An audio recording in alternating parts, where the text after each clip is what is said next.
정부가 어제 내년도 경제 정책 방향을 내놨습니다. 이 경제 정책 방향은 성장률과 고용, 물가, 경상수지 등 경제 전반에 걸쳐 목표를 세우고 어떤 방향으로 이를 달성할지 큰 그림을 제시하는 건데요.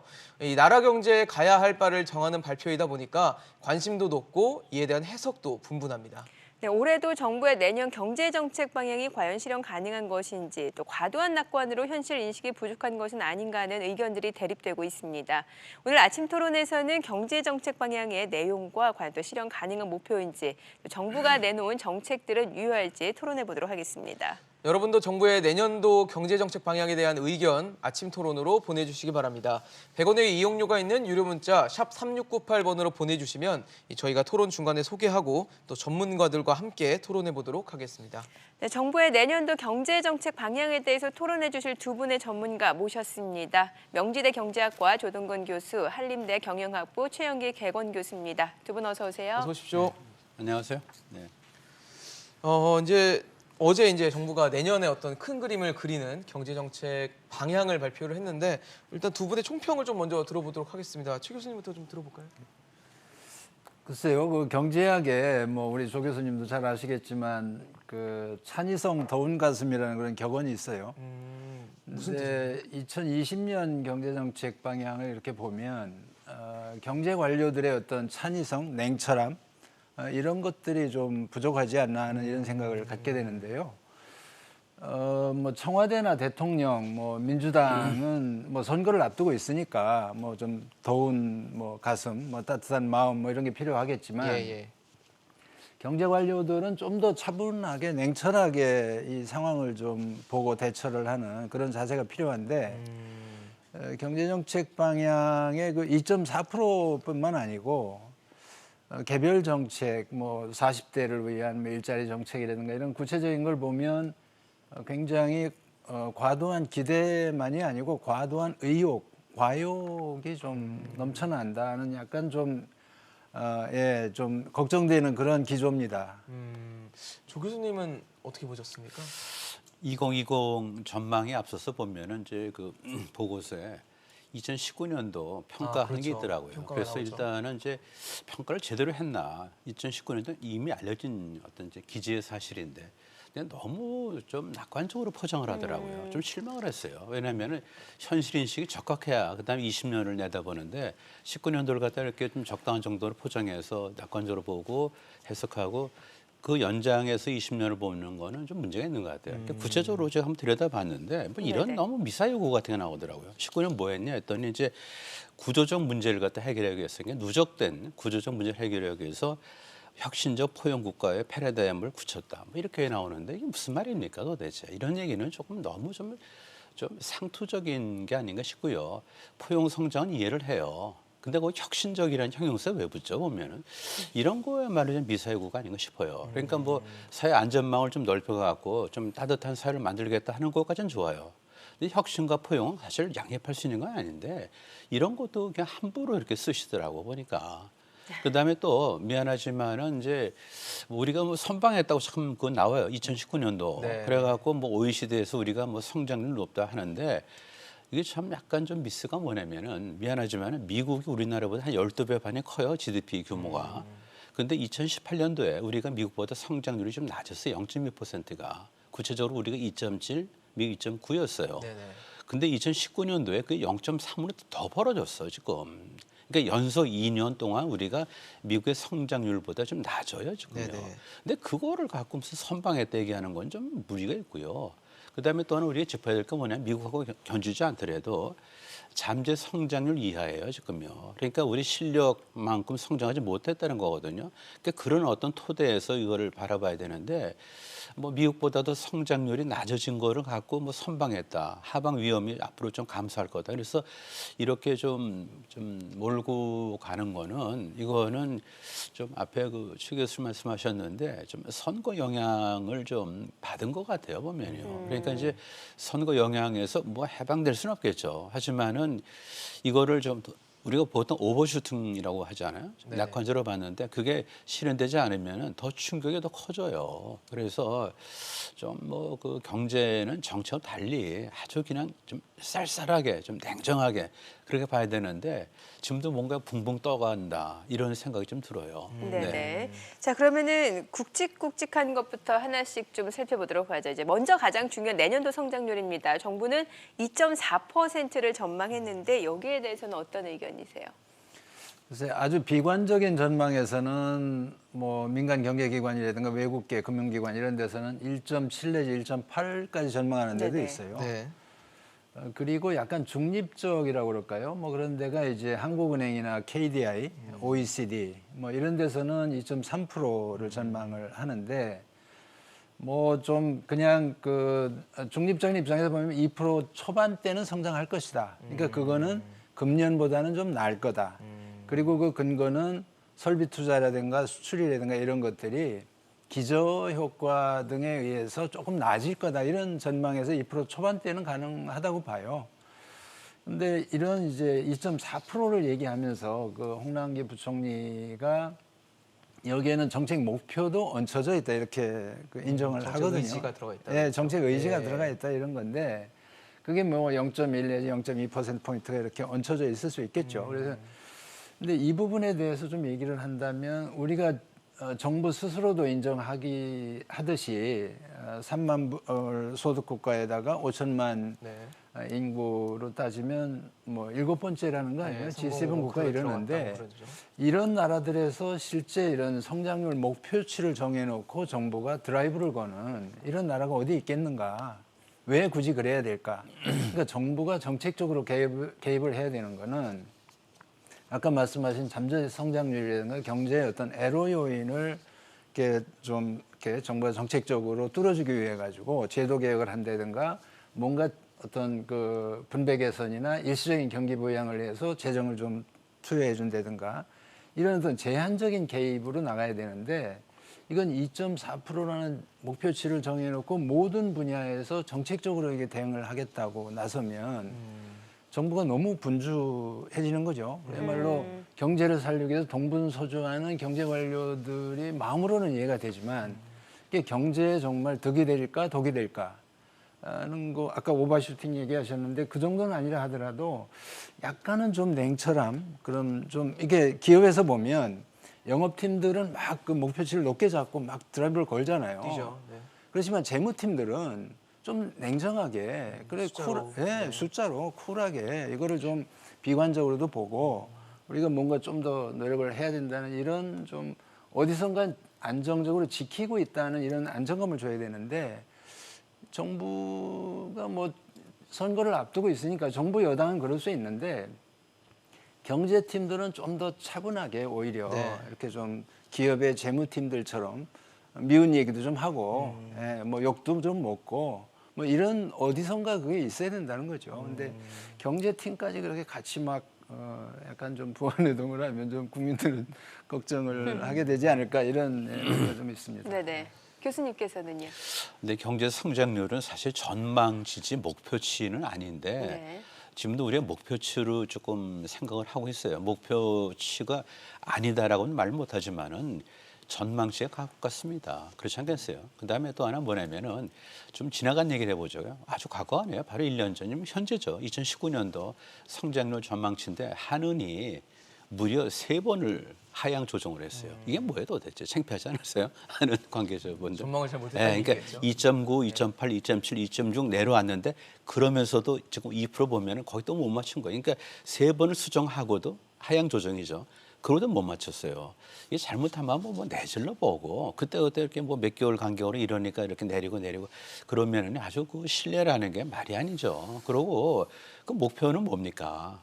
그러니까 처음부터 경제 성장률은 전망이다, 전망. 그러고 경제 성장률이 높아질 수 있는 어떤 인프라를 그걸 깔아주거나 또는 울타리를 쳐주는 것이 이것이 정책이지 목표로 하는 건 좀 그래요. 그래서 하여튼 한은의 행태를 보자고요. 어떻게 그걸 3번을 조정하고요.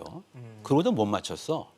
3번씩 조정하고요. 이것도 하향. 그러니까 이것도 뭐냐면은 2.4 출발해서 내려갈 것 같은 생각이 들어요. 내려갈 것. 좀 거꾸로 한번 2.0에서 올라가면 얼마나 좋을까. 그러니까 이것도 미리 이렇게 좀 표현이 조금 좀 그런데 내지르는 게 그 능사가 아니에요. 나중에 어떻게 내려야 될 거 아니에요. 그럼 왜 높였죠? 그럼 그렇게 앞을 보지 못하나? 아니면 이렇게 한번 던져놓고 보자는 건가? 예를 들어서 기업 같은 경우는 주가가 있으니까 그렇지만은 국가는 주가가 없잖아요. 근데 그걸 소신껏 해야지. 이렇게 해가지고 조금 외부에서도 우리가 만약 전망치를 지금 내린다 하면은 그 자체가 어떤 그 한국에 대한 어떤 그 정책 신뢰 이걸 낮추는 그런 결과를 처리할 수 있다고요. 그래서 저는 볼 때 2.4는 불가능해요. 제가 보면은 한 2.2 정도에서 출발하고 그 정도 했으면 좋았을 텐데 왜 2.4로 가고 또 내릴 겁니다. 이게 뭡니까 도대체? 네네. 그러지 마세요. 네. 그렇죠. 뭐 2.4라는 내년도 경제 성장률 전망치를 갖고도 지금 두 분의 뭐 어떤 비판적인 얘기들이 계속 나오고 있는 상황입니다. 고용으로 가보겠습니다. 고용 상황도 뭐 워낙 작년이 안 좋았기 때문에 올해는 그래도 조금 회복되는 지금 모양새들이 좀 나타나고 있는 것 같아요. 근데 고용을 보니까 올해 같은 경우는 취업자 수가 한 28만 명 정도 증가할 것이다라고 정부가 전망을 했고 내년에는 한 25만 명 정도로 지금 전망한 상황입니다. 고용률 증가폭 같은 경우는 고용률은 한 15세에서 64세 경제활동 인구가 한 67.1% 전망을 해서 올해보다 조금 나아질 것이다 얘기를 했는데 이 고용 수치는 어떻게 보셨어요? 그러니까 작년에 그 정부가 그 고용 가지고 굉장히 애먹었죠. 비난을 많이 받았고 그 어떤 금년에는 그 고용 지표를 관리하기 위해서 무지 애를 썼다고 봅니다. 네네. 그래서 뭐 여러 가지 요인이 복합돼 있겠지만 정부의 어떤 정책적인 노력도 반영이 된 결과라고 보는데 금년에 28만 명 정도의 그 취업자 증가는 나쁜 수치가 아니에요. 근데 이제 물론 그 구성을 뜯어보면 예. 5, 60대의 그 고령층의 일자리가 주로 많이 늘고 네. 경제의 백본이라고 할 수 있는 30, 40대 취업자들이 줄고 있기 때문에 이게 좀 걱정이 되죠. 네. 그나마 다행인 거는 청년 고용은 좀 나아지고 있습니다. 네, 그건 네. 틀림없는 사실이고요. 그리고 늘어나는 부분들이 여성 고용이 늘고 있어요. 이거는 우리 고용 구조로 보면 긍정적인 신호다. 그리고 또 하나는 노무나 그 기계 장치 이런 숙련 기능공들은 주는데 그 전문 관리, 연구 관리직, 연구직 이런 직들은 늡니다. 그러니까 블루 칼라가 줄고 화이트 칼라 전문 직종이 늘어난다. 그래서 고용 구조 전반적으로 보면 약간 고도화되는 긍정적인 변화의 신호가 있다고 보는데요.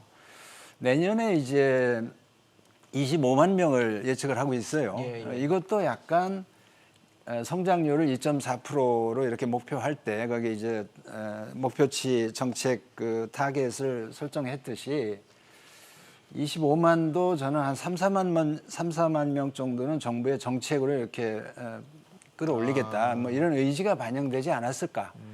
그러니까 전문가들 관측으로는 한 20만 명대 초반 뭐 이 정도를 예측을 하는 것 같아요. 근데 이제 정부가 여러 가지 40대 일자리를 위한 특별 대책도 만들고 네네. 노인 일자리도 계속 더 만들고 뭐 이런 걸 통해서 일자리를 한 25만 타겟을 잡고 이거를 달성하겠다 뭐 이런 건데 좀 그 너무 그 지표 관리에 이제는 좀 연연하지 않았으면 좋겠다. 뭐 안 할 수는 없겠지만 그렇죠. 네. 고치더라도 이것을 중장기적으로 노동시장 구조를 개선하고 고용 구조를 개선해서 뭐 내년은 당장 아니라 하더라도 3, 4년 후에는 우리 고용 그 양과 질이 지금보다는 훨씬 나아지는 그런 목표를 가지고 움직여줬으면 좋겠다는 생각을 합니다. 네. 교수님 어떻게 보셨습니까? 자, 25만이면 좀 낮춘 거죠. 그렇죠. 올해 네네, 28만이니까. 28만이니까. 그래서 그거는 좀 현실한 것 같아요. 사실 이렇게 미리 앞에도 말씀드렸지만 이렇게 미리 조금 높여놓고 나중에 낮추는 건 굴욕이거든요. 사실요. 그러니까 높이는 거는 좀 문제가 있어요. 그래서 25만이면은 하여튼 일단 올해보다는 한 3만 좀 낮춘 거고요. 그리고 고용률은 좀 낮을 거예요. 이거는 뭐 누가 보더라도 이제 생산 가능 인구가 줄기 때문에 그만큼 이제 고용의 어떤 기회가 사실은 이제 분모가 좀 작아지기 때문에 고용률은 높아져요. 그거는 뭐 틀림없는 사실인데 25만은 조금 더 높아 보이긴 한데 그래도 네네. 하여튼 다행스러운 거는 28만보다 좀 낮췄다. 네네. 그리고 그 지표는 사실은 양을 갖다 이제 반영하기는 쉬워도 질을 반영하기 어려워요. 네. 그러다 보니까 이게 그러니까 좀 지표를 관리하다 보면은 양으로 가거든요. 근데 그거는 조금 속빈 강정이 되게 쉬운 거죠. 그래갖고 뭐 좀 화장 뭐 하고 뭐 이렇게 하는 것처럼 그렇게 숫자가 이쁘게 보이는데 양이 동원된다고요. 그래서 좀 말씀하신 대로 고용의 어떤 내용과 질을 보면은 좀 사실은 좀 끔찍해요, 사실이요. 지금 보면은 뭐 결혼이 왜 늦어집니까, 결국이요. 뭐 그 연애하는 솜씨가 없어서 그건 아니거든요. 결혼했는데 왜 애를 안 낳죠? 이게 다 보면 경제 전망에 연결된 예. 건데 네. 그래서 이제 그런 걸 보면은 좀 질이 높은 그러니까 이제 소위 말해서 이제 상용적이고 그다음에 이제 그 제조업에 종사하는 좀 청장년층이 좀 두터워야 우리가 이제 아주 고민하고 있는 인구 절벽에 좀 그걸 좀 해소하는 방향으로 간다 이렇게 봐지는 거죠. 네.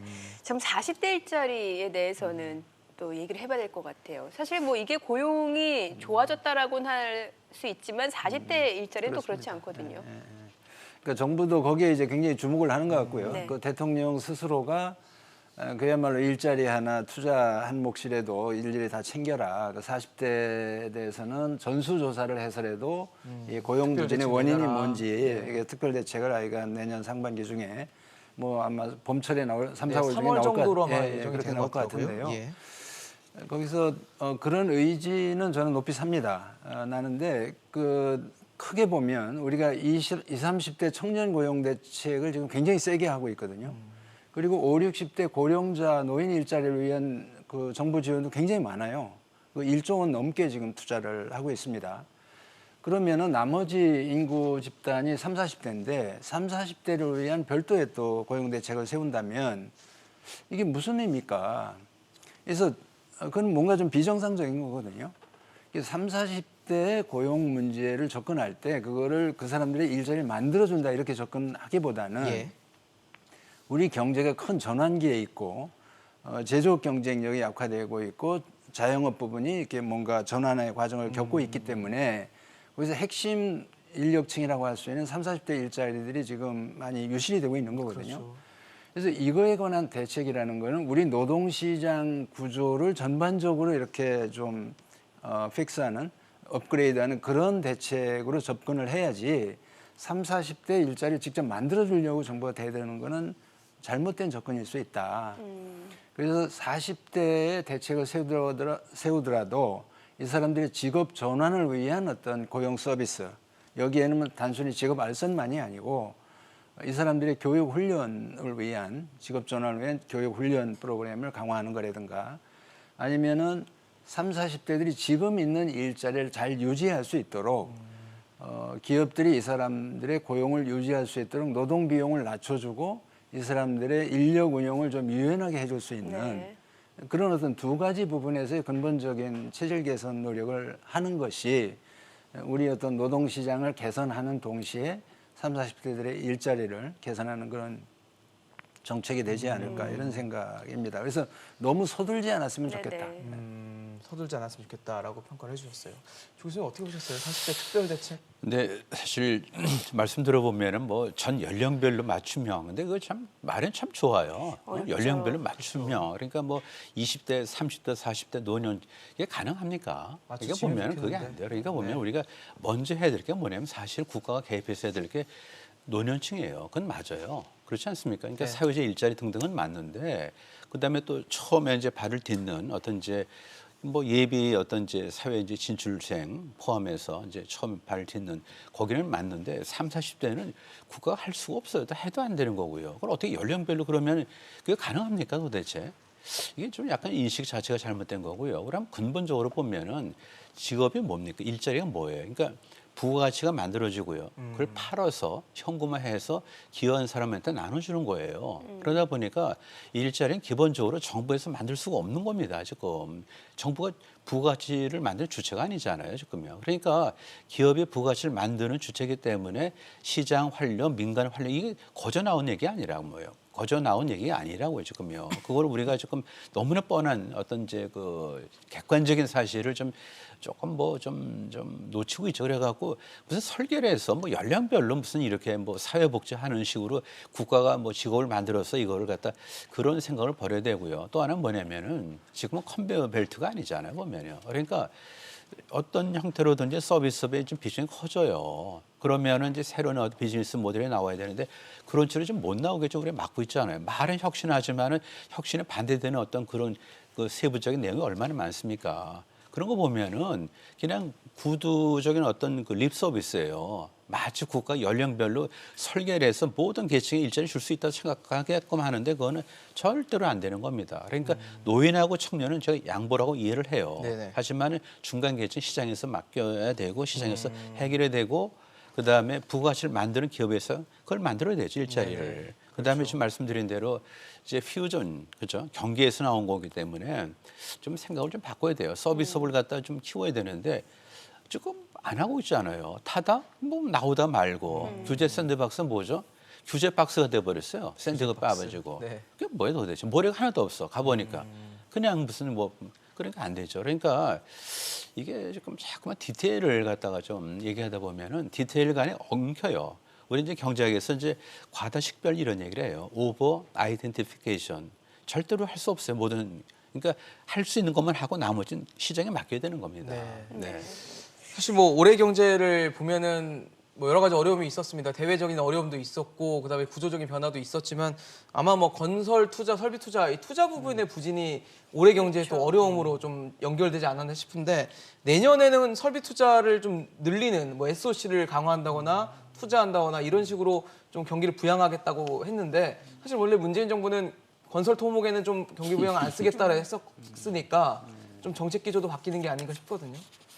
그러니까 작년에 그 고용 지표가 악화되면서 좀 약간 당황했던 것 같아요. 그 경제 정책 놀란 당국들도 너무 지표 관리를 안 하고 이렇게 좀 원칙을 지키려고 하다 보면 다른 정책도 다 망가질 수 있지 않느냐 그래가지고 작년 하반기 이후에 이제 생활 SOC라든가 노후 뭐 SOC 개량 사업이라든가 이런 건설 투자, 토목 투자 뭐 이런 것들을 좀 확대하는 건 틀림이 없습니다. 그래서 특히 이제 민간 부분의 건설 투자가 원체 이렇게 쪼그라들었기 때문에 정부라도 그거를 좀 부스팅 해야 된다. 뭐 이런 거는 이해가 됩니다. 그리고 설비 투자가 이제 그러니까 금년이죠. 금년에 설비 투자가 원체 안 좋았어요. 뭐 마이너스 7% 이제 이랬는데 내년에는 이제 이게 약간의 기저 효과도 있고 반도체 경기 활성화 그리고 5G를 위한 무슨 통신망 투자라든가 휴대폰의 경기가 활성화되면서 이 분야 설비 투자가 늘면 금년에는 한 5% 정도의 상승이 가능하다. 설비 투자 쪽에서. 그래서 건설과 설비 투자 쪽에서 금년보다는 내년이 좀 낫지 않을까. 것이다. 그래서 전반적인 아마 2% 초반대 성장을 전망하는 것도 그런 영향이 있는 것 같습니다. 투자 개선에 따른 영향력이다라고 보시는 거군요. 저는 항상 용어를 좀 저는 강조하는데 이 정부에서 일부에 사실 참 건설에 종사하는 분의 어떤 상처를 줬어요. 뭐 무슨 토건, 무슨 삽질 이런 얘기 왜 했습니까 도대체? 그게 굉장히 실례거든요. 그러니까 어떻게 보면 고용에서 지금 건설 쪽에서 기여가 얼마나 큰데 그 현장에서 일하는 사람한테 삽질, 토건질 그게 도대체 뭡니까 도대체? 이제 와서 보니까 이게 안 되니까 그런 도대체 건방기를 좀 빼셔야 돼 도대체 무슨 삽질이야 도대체 삽질은 도대체 그러니까 그렇게 거친 말을 쓰면서 어떻게 정책을 펴십니까? 그건 아니고요. 생활 SOC 이거는 뭐 좋은 장면 같아요. 그리고 SOC를 하는 게 그냥 뭐 우리가 얘기하는 어떤 이제 옛날식의 어떤 뭐 댐이라든지 고속도로 이제 그런 거는 더 이상 이제 발굴할 수가 없잖아요. 이제 웬만큼 이제 갖춰졌으니까 그러니까 이제 생활 밀착형 SOC를 찾아서 하는 거는 그거는 국민의 생활의 질이 높아지는 거기 때문에 좋은 거고요. 그리고 고용 쪽에서 보면은 이만한 효자가 없어요, 사실요. 어떻게 보면은 글쎄 뭐 3차 산업으로 뭐 어떤 거 다 어떻게 하겠습니까? 그러니까 제조도 우리가 놓칠 수 없고 건설에서 오는 것도 놓칠 수 없으니까 이쪽을 관리를 해야 되는 건데 좀 앞으로는 이제 이 스마트 건설이 좀 돼야 될 것 같아요. 그래서 뭐 국가에서 물량을 갖다 줘갖고 이제 이거를 고용 유지하는 것보다도 조금 좀 그 건축 또는 이제 그 토목 그다음에 건설 쪽에 제도적인 기반 예를 들어 발주한다든지 그죠? 그다음에 어떻게 이제 공사비를 책정한다든지 그런 합리적인 어떤 그런 제도 업그레이드가 필요할 것 같아요. 네, 알겠습니다. 그래서 좀 건설이 좀 우리 경제를 이끄는 네. 그러는 이제 어떤 그 쌍두마차 중에 하나가 돼야 되겠다. 네. 그런 식으로 활용이 내년에는 좀 네네. 일산하는 네. 하는 기대가 좀 있습니다. 네, 오늘 내년도 경제정책 방향과 관련해서 최영기 개공문 교수 또 조동근 명예교수와 함께했습니다. 말씀 고맙습니다. 잘 들었습니다. 네.